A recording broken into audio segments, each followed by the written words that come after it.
कृष्ण हरी भावी भक्तांनो, विश्वगुरु संतश्रेष्ठ निवृत्तीनाथ दादा पायदिंडी पालखी सोहळा हा जो सोहळा आहे हा घोगरगाव या ठिकाणी मुक्काम करून आता तो मिरज गावकडे मुक्कामासाठी जात आहे।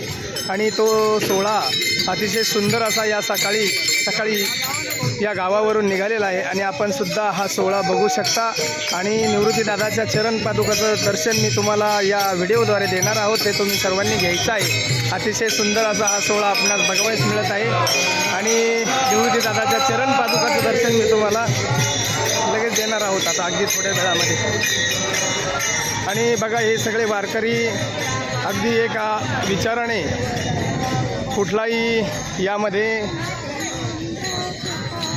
जातीभेद वगैरे नसताना कोण कोणत्या गावचं, कोण कुठल्या समाजाचं, असा काही याच्यामध्ये भेदभाव नसतो आणि हे सगळे एक विचाराने, एक दिलाने चालत असतात।